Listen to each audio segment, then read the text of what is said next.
El sonido del martillo retumbó como un trueno cuando grité: «Señor juez, esa casa es mía. Mi esposo murió por ella». Y antes de que pudiera terminar, el oficial me empujó con tanta fuerza que el mundo giró y el suelo helado besó mi espalda con crueldad. Las risas cortaron el aire, filosas, burlándose de mi dolor, mientras el eco de sus palabras: «Cállate, vieja loca», dolía más que la caída. Sentí el sabor metálico de la sangre, pero también algo antiguo despertando, algo que ni el tiempo ni la soledad habían logrado matar. Me levanté despacio, lo miré directo a los ojos y dije: «Puedes empujarme hoy, pero quien está en las manos de Dios nunca permanece en el suelo». En ese instante, la puerta del tribunal se abrió con un golpe seco, y un hombre alto, de mirada fría y voz profunda, entró diciendo: «Su señoría, tengo nuevas pruebas en este caso. Antes de continuar esta historia, quiero pedirte algo simple pero poderoso. Suscríbete a nuestro canal ahora mismo. Aquí, cada historia es más que un relato. Es un reflejo del alma, un recordatorio de que incluso en las caídas, todavía hay esperanza. Juntos recorreremos historias que sanan, que hacen llorar, pero también despiertan la fe en lo imposible.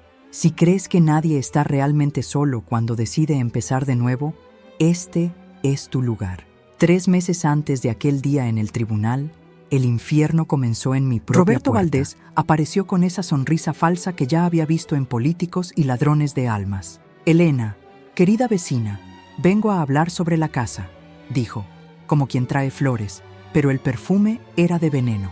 Lo invité a entrar por cortesía, sin saber que estaba abriendo las puertas de mi pasado y de mi juicio. Se sentó en el sillón donde Jorge solía leer el periódico, como si el tiempo le perteneciera. De su maletín sacó papeles amarillentos, sellos, firmas, todo con una apariencia cruelmente auténtica. Dijo que mi marido había vendido la casa días antes de morir, por una deuda que yo jamás supe que existía. Mi corazón latía lento, pesado, como si intentara huir de la verdad antes de que llegara. «Tienes 30 días para irte, Selena. Los negocios son los negocios», murmuró con falsa compasión. Cuando se fue, el silencio de la sala gritaba el nombre de mi esposo, y ese eco me dolió más que cualquier sentencia. Llamé a Carlos con las manos temblando, esperando escuchar la voz del hijo que un día prometió cuidar de mí. Contestó frío, distante, como si hablara con una desconocida: «Mamá, debes estar confundida. Tal vez papá firmó algo y no lo recuerdas». Intenté explicarle, pero suspiró impaciente, como médico hablando con una paciente delirante. «Estoy ocupado. Hablamos después, ¿sí?», y colgó antes de que pudiera decirle que mi mundo se estaba derrumbando. Esperé un momento, respiré hondo y llamé a Lucía. Ella, práctica como siempre, respondió sin emoción: «Mamá, acepta la realidad. Encontré una residencia hermosa para ti. Te encantará». Sentí que el suelo desaparecía bajo mis pies, no por perder la casa, sino por entender que había perdido a mis hijos mucho antes. La fe que fingía tener se convirtió en polvo en el aire. Me quedé mirando el teléfono mudo, preguntándome si el amor tenía fecha de vencimiento. Y en ese instante comprendí: el abandono duele más cuando viene de quien criaste con amor. En el tribunal, yo era solo un nombre más en una pila de papeles. El juez apenas levantó la vista cuando empecé a hablar. Mi voz temblaba, pero era firme, como la de una maestra que intenta enseñar a quien no quiere escuchar. «Su señoría, esa casa es mía. No hay registro de esa venta. Mi marido jamás me ocultaría algo así». Él movió la cabeza sin mirarme, escribiendo algo en su libreta. Roberto, sentado al frente, cruzaba las piernas con la calma de quien ya conoce el resultado. Su abogada sonreía discretamente, segura del espectáculo. Cada palabra mía era recibida con risas contenidas de los presentes. El sonido de la pluma del juez era más fuerte que mi dolor, y entendí que allí la verdad no importaba. Lo que importaba era quién tenía dinero para comprarla. Durante el receso, me senté sola en un banco de madera helada. El olor a desinfectante y café quemado se mezclaba con el sabor de la vergüenza en mi boca. Intenté recomponerme, pero el reflejo en el vidrio del pasillo mostraba a una mujer que ya no reconocía. Ojos hundidos, hombros caídos, arrugas pesadas de tristeza. «Así me ven», pensé. Una vieja terca luchando por algo que nadie entiende, una sombra cansada del pasado, un obstáculo para el progreso, y por un instante casi lo creí, casi firmo el papel que me borraría con dignidad. Pero el recuerdo de Jorge atravesó mi mente como una ráfaga de viento, y una voz dentro de mí susurró: «No cedas, Lena. Esa casa es lo que queda de nosotros». Esa noche, regresé a casa y me senté en el suelo de la sala. La carpeta con los documentos falsos estaba abierta frente a mí y las lágrimas caían sin permiso. Pasé el dedo sobre la firma de Jorge, observando cada curva, cada trazo. Era demasiado perfecta, demasiado limpia. Pero Jorge tenía artritis. Su letra temblaba, manchaba, lloraba tinta. Yo lo sabía. Lo vi escribir hasta el último mensaje que dejó en el refrigerador. «Compré pan, vuelvo pronto». Y esa firma fría no era la suya. Ese papel era un cadáver de mentira. Sentí una rabia vieja mezclarse con la nostalgia. «No dejaré que te borren así, mi amor», susurré.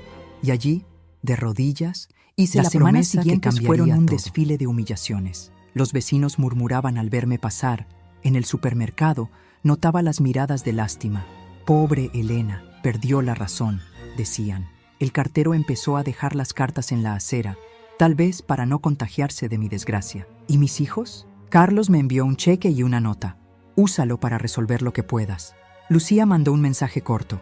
«Te amo, mamá, pero necesito distancia». ¿Qué clase de amor necesita distancia para existir? La soledad era tan densa que llenaba la casa como niebla. Y aún así, cada noche revisaba los papeles, las fechas, las firmas. Algo no cuadraba, algo gritaba entre las líneas. El segundo día de audiencia fue peor. El policía que me empujó me miró con una sonrisa torcida, disfrutando de su papel. Tragué el orgullo y permanecí en silencio. Cada palabra que decía era tratada como delirio de una vieja senil. Busqué con la mirada a Carlos y a Lucía, pero no estaban allí. Roberto reía con su abogada, confiado. El juez frotaba su frente, cansado, deseando terminar el día. Cerré los ojos, respiré hondo, intentando recordar un tiempo en que ser honesta todavía valía algo. Y en ese instante comprendí el verdadero peso de la palabra invisible. Cuando el oficial me empujó, algo dentro de mí finalmente se rompió. El sonido de las risas se mezclaba con los latidos frenéticos de mi corazón. El suelo helado del tribunal me pareció el mismo frío del día que enterré a Jorge. Pero cuando me levanté, no era solo mi cuerpo lo que se alzaba. Era una promesa antigua renaciendo de las cenizas. Mi voz resonó con una fuerza que ni yo sabía que tenía. Puedes empujarme hoy, pero quien está en las manos de Dios nunca permanece en el suelo.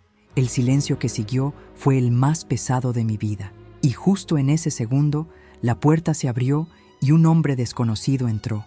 El destino acababa de cambiar el guión, y yo aún no sabía si sería mi salvación o mi condena. Era una noche de lluvia intensa, de esas en las que el viento parece querer arrancar las tejas del mundo.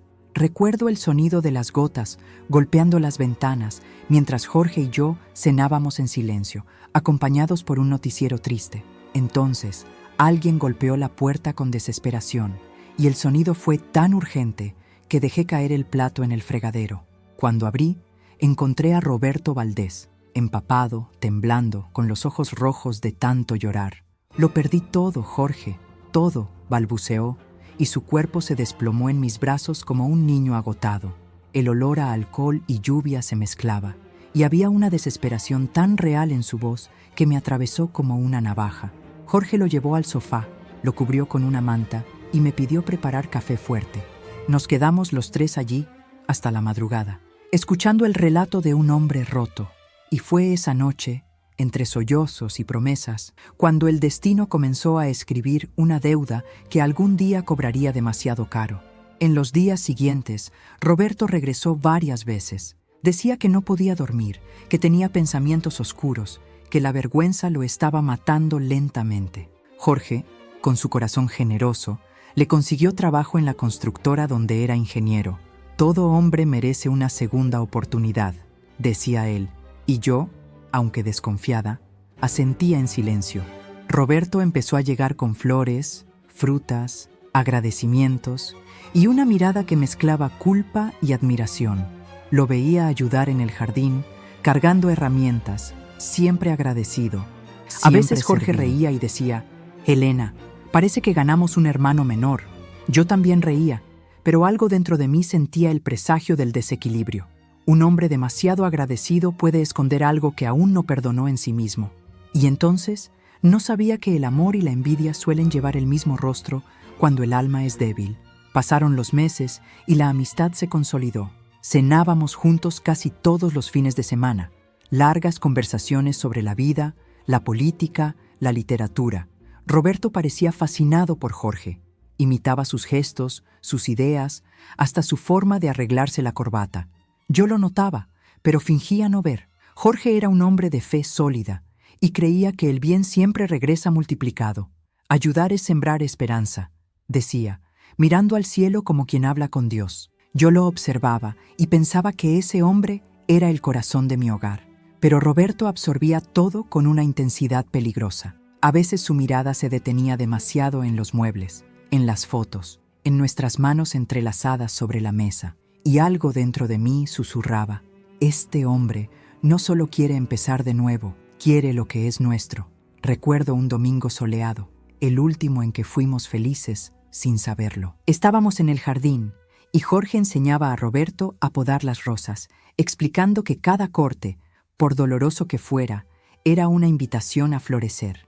Yo reía al verlos, con las manos sucias de tierra, riendo como niños. Roberto tomó una foto de nosotros, Jorge con el rostro iluminado, yo con un cesto de rosas, y él al fondo, con esa sonrisa tenue que parecía sombra. Esta imagen vale una vida, dijo. Hoy entiendo el doble sentido que no supe escuchar. Esa noche, mientras lavaba los platos, encontré una nota sobre el mostrador, escrita con letra nerviosa. Gracias por creer en mí, señora Elena. Algún día se lo devolveré. Guardé la nota entre las páginas de un libro de Neruda, sin imaginar que algún día sería una prueba. Cuando la vida parece demasiado estable, es porque la tormenta está eligiendo su momento para volver. Jorge murió de un infarto una tarde azul, de esas en que el cielo es tan hermoso que duele. Estaba regando las rosas cuando lo vi caer de repente, sin un sonido, sin aviso. Corrí, grité, me arrodillé junto a él, busqué su pulso y solo encontré silencio. Todo el jardín pareció contener la respiración conmigo. Recuerdo la manguera cayendo de su mano, el agua empapando la tierra y su cuerpo inmóvil. Nunca olvidaré ese olor, tierra, lágrimas y pérdida. Roberto llegó minutos después, me abrazó con fuerza y dijo con voz quebrada: él me salvó una vez, ahora fui yo quien perdió todo. Yo solo lloraba, sin entender que ese abrazo sería el mismo que un día intentaría empujarme al abismo. En los días siguientes, Roberto se convirtió en una presencia constante. Ayudaba con el funeral, organizaba papeles, atendía llamadas. Lo veía como un ángel enviado por Dios para llenar el vacío que Jorge dejó. Decía frases bonitas, oraba conmigo y me prometía: cuidaré de usted como él hubiera querido. Esas palabras eran bálsamo y veneno. Con el tiempo, empecé a notar algo distinto en su mirada. Hablaba más del futuro conmigo que de los recuerdos de Jorge. Un día, simplemente desapareció. Ninguna llamada, ninguna carta, nada. Y yo, ciega por el dolor, ni siquiera Años noté después, su ausencia. supe por el periódico que se había convertido en un magnate de la construcción. Su foto ocupaba la portada, junto a políticos y empresarios, con el mismo gesto pulido de siempre. El titular decía: Roberto Valdés, el hombre que resurgió de las cenizas. Miré esa imagen y sentí el corazón apretarse.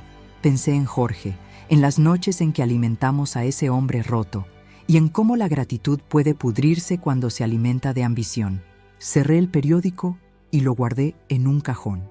Pero la vida siempre cobra sus deudas, y con intereses altos. El destino esperó 20 años para pasarme la factura, y cuando llegó, vino en forma de juicio y de caída. Hoy entiendo que aquella noche de lluvia fue el prólogo de mi crucifixión. Todo empezó con compasión y terminó con traición. Dos palabras que siempre caminan juntas cuando el alma es puesta a prueba. Ayudar nunca fue el error. El error fue creer que el corazón humano devuelve en la misma moneda. Roberto nunca quiso solo salvarse. Quiso ser Jorge, ocupar su lugar, poseer lo que no podía construir. Pero Dios tiene una forma extraña de usar el mal para forjar la fe de los que ama. Cada lágrima de aquella época fue semilla de algo que florecería en su tiempo. Y ese tiempo comenzó cuando volvió a tocar mi puerta. Ese día ya no era el hombre que salvé. Era el hombre que venía a destruirlo todo. Y yo, sin saberlo, estaba a punto de demostrar que una fe dormida puede incendiar el infierno entero. Después del primer juicio, comprendí que la justicia no es ciega, simplemente elige a quién mirar. Salí del tribunal rodeada de miradas curiosas, cámaras de celulares y risas contenidas. Roberto, elegante y triunfante, saludaba como quien acaba de ganar. Caminaba despacio, moral, apoyada en el bastón, sintiendo que el suelo pesaba más que nunca. Al día siguiente, encontré a Carlos y a Lucía en mi sala, acompañados de un hombre extraño, de traje gris y ojos fríos. «Mamá, este es el doctor Sandoval, psiquiatra. Queremos ayudarte», dijo Lucía con voz ensayada. La palabra psiquiatra me sonó a insulto. Él me observó como quien evalúa un caso perdido, preguntando si oía voces o confundía fechas. Le respondí que lo único que oía era el sonido de la ingratitud resonando en mi casa. Nadie quiso reír. «Mamá, necesitas descansar. Estás obsesionada con esa casa», dijo Carlos, cruzando los brazos como médico que ya se rindió. Intenté explicar, mostrar los documentos, las fechas, las firmas, pero intercambiaban miradas de lástima, como quien ve a alguien hundirse en arenas movedizas. «Queremos tu bien. Es solo por unos días», insistió Lucía. Cuando me di cuenta, el coche ya estaba afuera y mi maleta lista. El psiquiatra firmó algo y 2 enfermeros aparecieron como sombras, diciendo que era por precaución. La palabra sonó a sentencia. El frío de la mañana me atravesó la piel cuando me sentaron en el asiento trasero, entre 2 hombres que evitaban mirarme. Mientras el portón se cerraba, miré por la ventana y vi el jardín de Jorge alejándose. Las rosas, quietas, parecían observarme partir. Solo pensé en una cosa: ¿hasta dónde llega la ceguera de los que se dicen racionales? La clínica psiquiátrica era demasiado blanca, demasiado fría, demasiado silenciosa. El sonido de las llaves cerrando puertas me recordaba una prisión. Las paredes olían a medicina y desesperación, y las ventanas tenían barrotes finos pintados de blanco para disimular el hierro. Las otras pacientes me miraban con ojos vacíos. Algunas murmuraban oraciones, otras reían solas. Pasé las primeras horas intentando entender qué había pasado. No me internaron por locura, sino por resistencia. Esa noche, sentada en la cama, busqué algo familiar en el bolsillo del abrigo. Encontré un sobre. Dentro había una carta de Roberto, escrita con su caligrafía arrogante. «Acepta el acuerdo, Elena. $50,000 y todo termina. No tienes a nadie. Piénsalo bien». Rompí el papel con rabia, pero el eco de sus palabras siguió vivo, zumbando en mi mente como un demonio paciente. Las enfermeras eran amables, pero me miraban como quien observa a un animal herido que insiste en lamer su herida. Una de ellas, de ojos tristes, me dio un té y susurró: «Mejor acepte, señora. Estas cosas nunca terminan bien». Quise preguntarle si hablaba de la vida o de la justicia, pero el nudo en la garganta no me dejó. Esa noche no dormí. Me quedé horas mirando las sombras moverse en el techo. Sentí el peso de los años, la soledad, la traición de mi propia sangre. Pensé en Jorge y en la promesa que hice, no dejar que robaran lo que era suyo. Cuando amaneció, algo en mí se había endurecido, como si el dolor se hubiera vuelto cemento. No estaba loca. Era una mujer herida intentando no morir de pie, y esa diferencia, aunque invisible, era lo que me mantenía viva. A la mañana siguiente, una enfermera dejó una carpeta sobre mi cama. Eran los documentos del caso. Los abrí y pasé los dedos por las páginas, analizando línea por línea. Fue allí, bajo la luz pálida del amanecer, donde vi el error. La firma de Jorge era demasiado Aquella caligrafía perfecta. no tenía el temblor de sus últimos años con artritis. «Esto es falso», murmuré, sintiendo que el corazón me latía fuerte. Recordé los billetes torcidos que solía dejar en el refrigerador. Esa no era su letra, era una copia. Y cuanto más miraba, más veía los fallos. El sello tenía el nombre del antiguo registro, que ya había cambiado de dirección antes de la supuesta venta. Era la primera grieta en el muro de la mentira. Y, paradójicamente, la descubrí desde una celda. Cuando me dieron de alta, 72 horas después, ya no era la misma.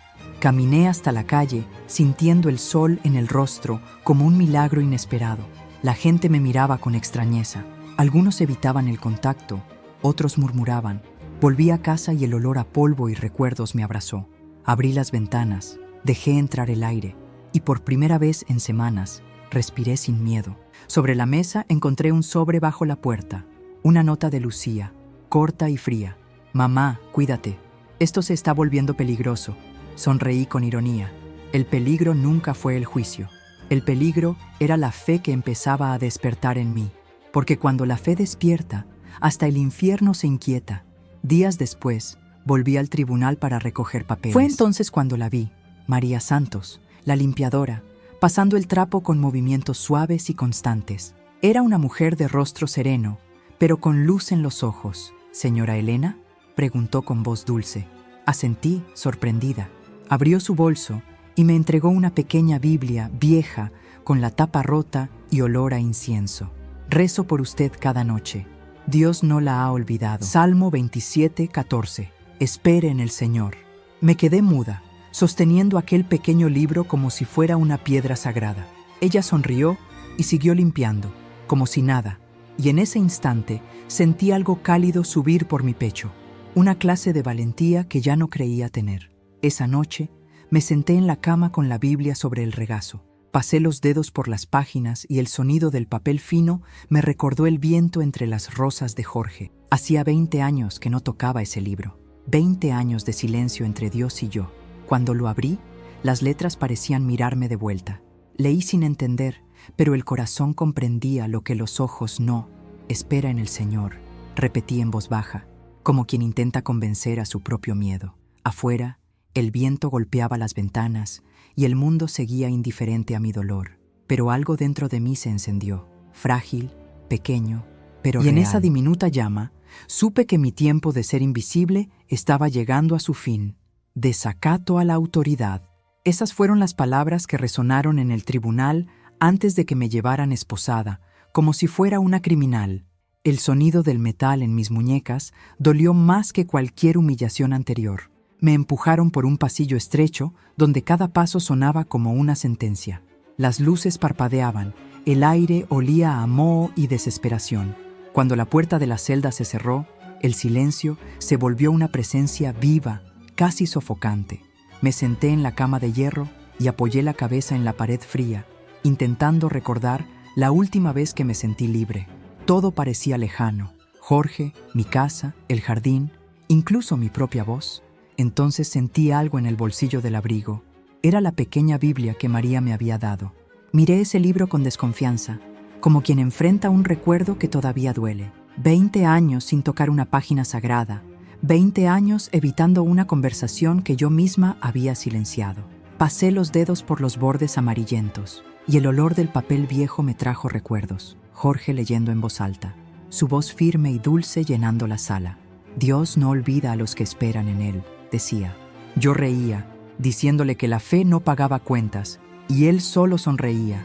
Ahora, sola en una celda, sin nada más que frío y vergüenza, esas palabras pesaban diferente. Abrí la Biblia sin saber dónde, y mis ojos cayeron sobre el Salmo 37. Leí despacio, saboreando cada verso como si fuera el primer sorbo de agua después del desierto. «Descansa en el Señor y espera en Él», susurré, y mi voz resonó contra la pared. Por primera vez, no me sentí sola. Las horas siguientes se hicieron eternas. La luz que entraba por las rendijas cambiaba de color, como si el tiempo se disolviera. A ratos lloré sin sonido, no solo por las injusticias, sino por lo que me había convertido. Recordé las veces que acusé a Dios de abandono, las noches en que cerré el cajón de la Biblia y dije, «No quiero escucharte más». Ahora, Él me encontraba justo donde me había perdido. Cerré los ojos y sentí un calor extraño en las manos, como si alguien las sostuviera. Era suave, reconfortante, pero firme, como el toque de quien dice, «Levántate, aún no ha terminado». Respiré hondo, y una paz silenciosa se instaló, disolviendo el miedo. Sentí ganas de agradecer, no por el dolor, sino por seguir viva, porque a veces el mayor milagro es simplemente seguir en pie. El sonido de pasos me despertó. La puerta chirrió y María apareció, con su uniforme azul y el rostro iluminado por una serenidad que envidié. «Señora Elena, conseguí 5 minutos», susurró, mirando a ambos lados. Quise preguntarle cómo había entrado allí, pero solo sonrió y sacó algo de su bolso. Un pequeño rosario. Se arrodilló en el suelo frío, puso sus manos sobre las mías y empezó a orar. Su voz era suave, en español, pero cada palabra vibraba como una melodía «Padre antigua. Celestial, esta mujer es tuya, levántala», dijo, y sentí una ola de calor subir por mis brazos hasta el pecho. Las lágrimas comenzaron a caer sin control. «Nunca estuvo sola, Señor. Muéstrale tu poder». Y por primera vez en 2 décadas, no me resistí. Dejé que Dios entrara otra vez. Cuando María se fue, el silencio cambió. Ya no era vacío. Miré el techo de la sagrado y vi que la luz del pasillo formaba un pequeño rayo dorado sobre la cama. Todo en mí se sentía más liviano, aunque el cuerpo dolía y los ojos ardían. Tomé la Biblia otra vez y volví al Salmo 37. Esta vez, cada palabra parecía escrita para mí. «Los malhechores serán exterminados, pero los que esperan en el Señor heredarán la tierra». Pasé los dedos sobre la frase y sentí una fuerza nueva nacer entre las costillas. Recordé la firma falsa, el sello equivocado, el registro que había cambiado de dirección. Todo cobraba sentido. Era como si Dios me dijera: «No te traje aquí para humillarte, sino para prepararte». Sonreí, con el sabor de la fe renacida en la boca. Cuando el guardia vino a liberarme, me miró con desprecio, como si yo fuera invisible. «Puede salir, está libre», dijo, abriendo la celda con prisa. Tomé mi bolso y caminé por el pasillo. El eco de mis pasos sonaba fuerte, pero dentro de mí solo había calma. A cada paso repetía en silencio: «Los que esperan en el Señor heredarán la tierra». El policía que me empujó el primer día estaba allí, apoyado en la pared. Nuestros ojos se cruzaron y él desvió la mirada. Solo dije: «Dios te bendiga, hijo». Pareció confundido, sin saber si reír o disculparse. Seguí caminando, sin volver la vista atrás. La libertad, entendí, empieza en el alma antes que en las manos. Al salir del edificio, el cielo estaba nublado, pero el aire se sentía más ligero. María me esperaba afuera, con una bolsa de pan y café. Sabía que el Señor la escucharía, dijo, con una sonrisa más brillante que el sol ausente. Nos sentamos en un banco y comimos en silencio. Mientras el viento movía las hojas, le conté lo que había descubierto: la firma, el sello, las fechas. Me escuchó sin interrumpir, solo asintiendo, como quien ya conoce el final de la historia. «Dios le mostró el camino», murmuró. «Ahora sígalo». Me levanté con las piernas firmes y el corazón tranquilo. El dolor seguía allí, pero ya no pesaba, era mi combustible. Y dentro de mí, algo susurró: «Ahora comienza el cambio». Volví a casa caminando despacio, observando el reflejo del cielo en los charcos de la acera. Las nubes se abrían poco a poco, dejando pasar la luz. Cada rayo parecía una señal. Abrí el portón y sentí el olor del jardín, de las rosas de Jorge, del tiempo detenido en las paredes. Puse la Biblia sobre la mesa y por primera vez me arrodillé junto a ella. «Gracias, Señor», susurré, no por venganza, sino por claridad, porque ahora sabía qué debía hacer y de dónde vendría mi fuerza. Desde ese momento ya no era yo quien luchaba, era la fe despertando para cumplir su promesa, y el mundo, muy pronto, vería lo que sucede cuando Dios decide intervenir en el momento justo. El tribunal estaba lleno cuando entré, pero esta vez el silencio no me oprimía, me honraba.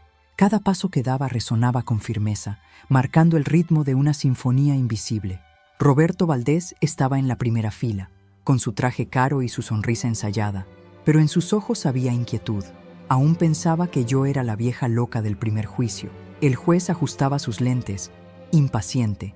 Los fotógrafos murmuraban, las cámaras parpadeaban, y respiré hondo, recordando el Salmo 37 que aún guardaba doblado en mi Biblia. Cuando el martillo golpeó, sentí que el corazón se aquietaba. «Señora Martínez, última oportunidad para pronunciarse antes de la sentencia», dijo el juez. Me levanté y respondí con calma: «Mi abogado hablará por mí, su señoría».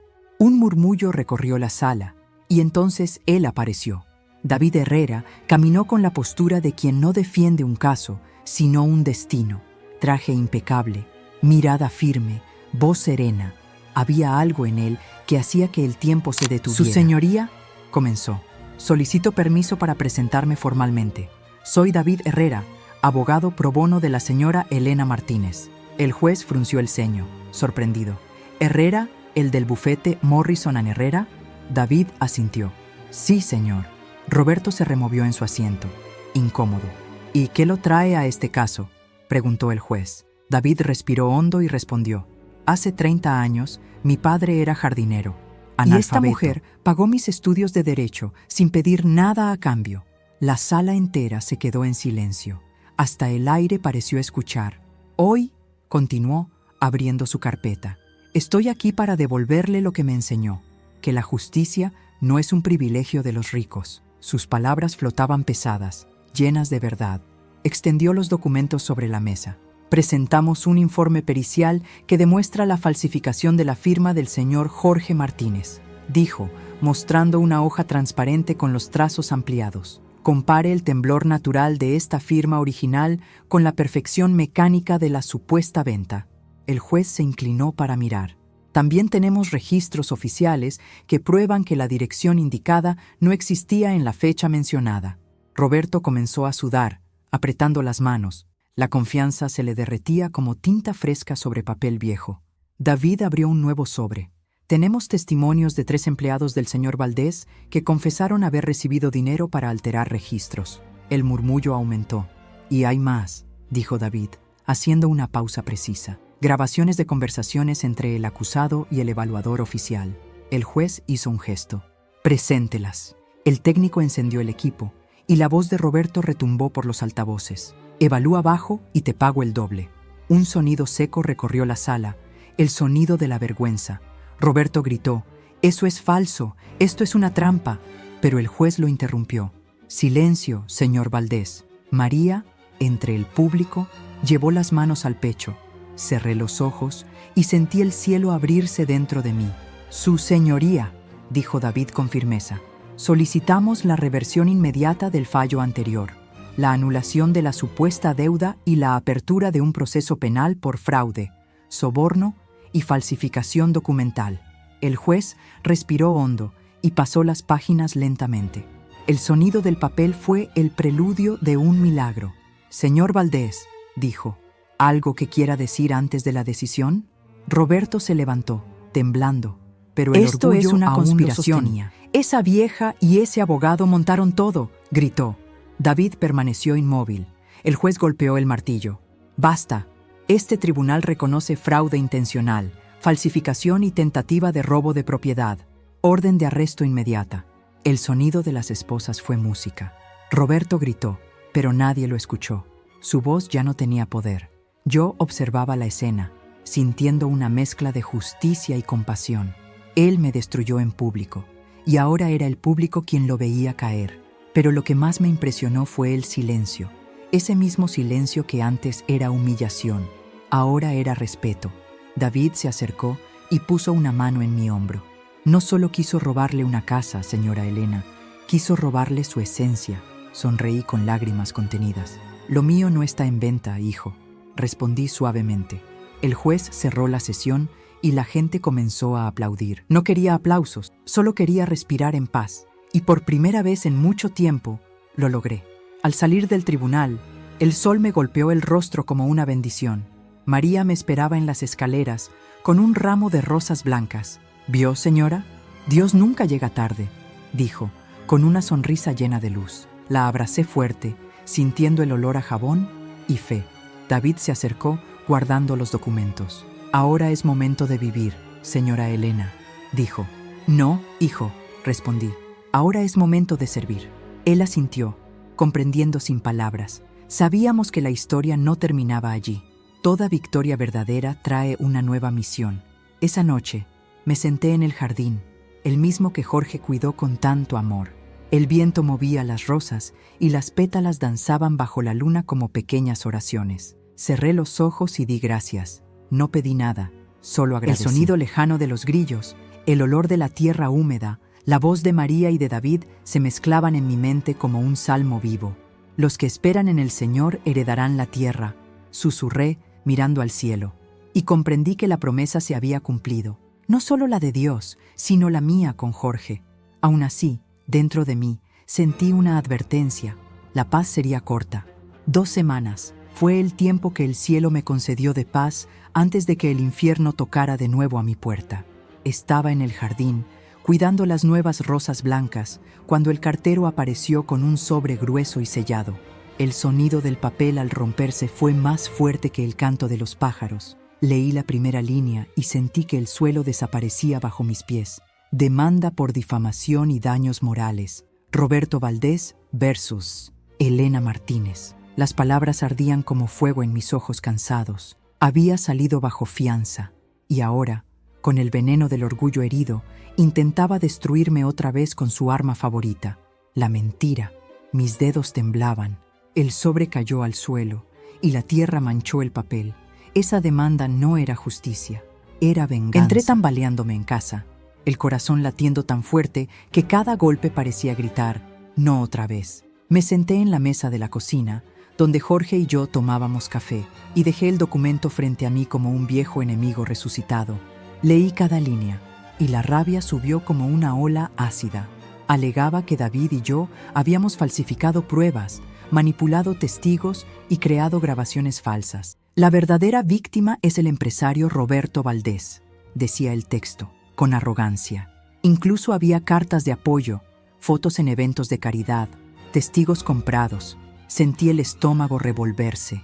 Por un instante pensé en rendirme, pero recordé la voz de María. Dios nunca llega tarde. Ese papel no era mi final, era mi examen. David llegó al anochecer, con el rostro cansado y la mirada preocupada. Elena, contrataron el bufete más grande del estado y ya están atacando mi licencia. Se sentó frente a mí, apretando las manos. Será una guerra larga y costosa. Respiré hondo, con el olor del café aún en el aire. ¿Y tú, hijo? ¿Estás dispuesto a llegar hasta el final?, le pregunté. Me miró a los ojos y vi en él al niño que alguna vez creyó en lo imposible. Lo estoy, respondió. Pero van a intentar quebrarnos con miedo. Guardé silencio. El miedo. Hacía tiempo que no lo sentía tan cerca, pero esta vez sabía con quién enfrentarlo. Esa noche, el silencio de la casa era tan profundo que podía oír mis pensamientos. Fui al dormitorio y abrí la Biblia en la mesa, aún marcada en el Salmo 37. Los malhechores serán exterminados, leí en voz baja. Pero ¿hasta cuándo, Señor? Las lágrimas brotaron sin permiso. No lloré por mí, lloré por todas las mujeres olvidadas. Las que fueron llamadas locas, las que fueron silenciadas, las que murieron sin justicia. Cerré los ojos y sentí dentro de mí una fuerza nueva, suave pero imparable. No era rabia, era fe convertida en fuego. A la mañana siguiente, Lucía llegó sin avisar. Llevaba su perfume caro y su mirada dura, pero algo en su voz temblaba. «Mamá, no puedes seguir con esto», dijo, dejando la bolsa en el sofá. «No tienes dinero, te va a destruir, ni fuerza, ni edad». Guardé silencio. «¿Tú crees que la fe paga abogados, mamá? ¿Que un versículo gana juicios?», preguntó con desesperación. Me levanté despacio. «La fe no paga abogados, hija, pero abre caminos donde los jueces no ven». Ella desvió la mirada, y en ese momento supe que una semilla había caído en su corazón. La noticia corrió como pólvora. Titulares torcidos, comentarios crueles, susurros en los pasillos. La vieja loca estaba otra vez en los periódicos. En el mercado, las miradas me atravesaban. Algunos fingían no verme, otros reían con lástima, pero también había mujeres que se acercaban en silencio, tocaban mi brazo y decían: «Estamos orando por usted». Cada gesto era una chispa en la oscuridad. Esa noche vi a Roberto en televisión. «Una mujer inestable, usada por abogados sin ética», decía. Apagué el televisor y murmuré: «Puedes mentirle al mundo, Roberto, pero el cielo aún escucha». Días después, David regresó con una carpeta. «Hay una propuesta», dijo. $30,000 por la casa y retiro de la demanda. Lo miré en silencio. 30,000, repetí. Eso es lo que él cree que vale mi dignidad. David bajó la cabeza. Sería más fácil evitar otra guerra. Caminé hacia la ventana y vi las rosas moverse con el viento. Los que sobrevivimos al infierno no negociamos con demonios. Él sonrió sabiendo mi respuesta, y entendí que no éramos solo abogado y clienta, éramos aliados en la misma fe. Esa noche, el viento sopló distinto, frío, cortante, como advertencia. Me quedé en la veranda, observando las sombras moverse en las paredes. El miedo estaba ahí, sí, pero también la paz de quien sabe a quién pertenece su causa. María vino a visitarme, con pan casero y oración. Dios pelea por los suyos, dijo, tomándome la mano. Oramos bajo el trueno lejano.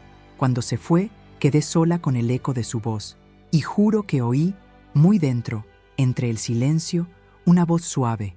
La guerra no ha terminado, Elena, pero el cielo ya eligió su lado. 3 días después de la nueva demanda, el destino tocó mi puerta con una voz suave. Soy Ana Ruiz, periodista investigativa, dijo, sosteniendo una grabadora. Escuché sobre su caso, señora Martínez. Creo que hay algo mucho más grande detrás. La invité a pasar, y mientras el café se preparaba, le conté todo. Ella escuchaba, anotaba, y en sus ojos brillaba la indignación. 12 casos, Elena. 12 mujeres mayores, todas latinas, todas viudas, dijo, mostrando carpetas con fotos y documentos. Él repitió el mismo patrón, continuó. Engañó, falsificó, humilló y robó. Sentí un escalofrío. Ya no era mío. Era el eco de muchas voces. En los días siguientes, Ana se sumergió en la investigación como una guerrera. Pasaba horas revisando registros, entrevistando víctimas, cruzando fechas, buscando la verdad. María oraba cada tarde en la veranda, y yo preparaba café y pan para las largas noches. Esto no es periodismo, es justicia, decía Ana.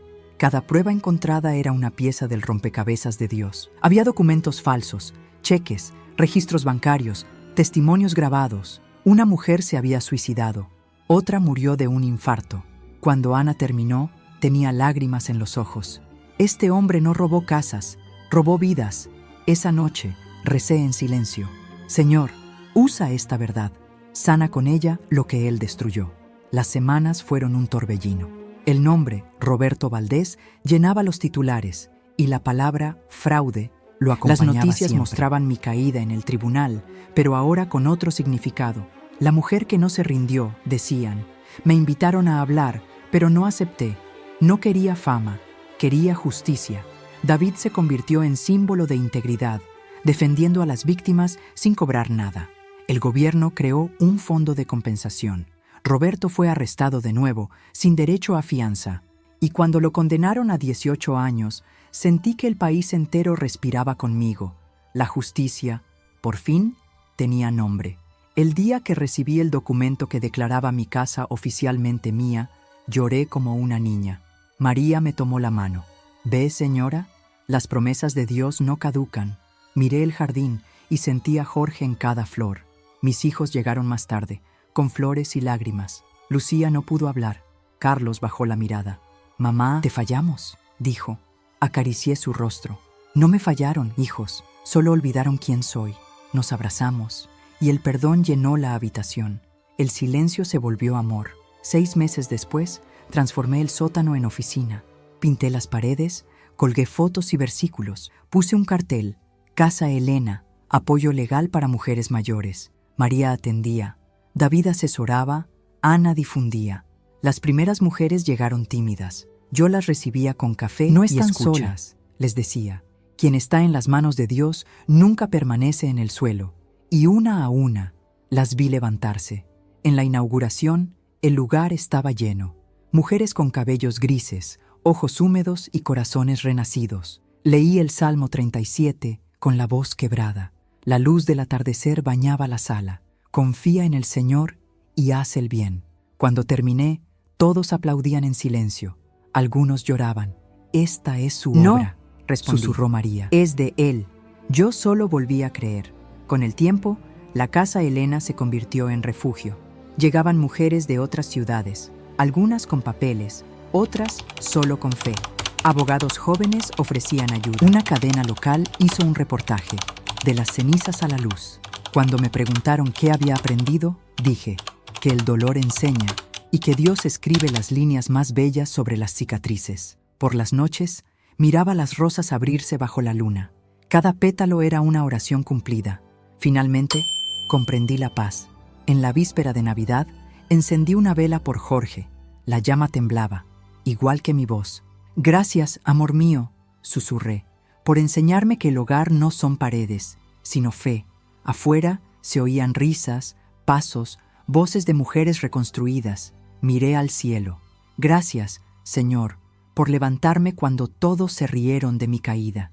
Y mirando a la cámara invisible del alma, dije, tú que estás en el suelo, recuerda, quien está en las manos de Dios nunca queda abajo. Cerré los ojos y sentí que Jorge sonreía en el viento. Antes de cerrar esta historia, quiero pedirte algo desde el corazón.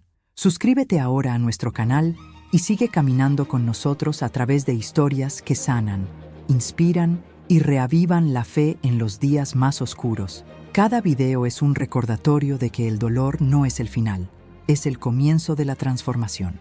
Y si llegaste hasta aquí, escribe en los comentarios, quien está en las manos de Dios nunca queda en el suelo.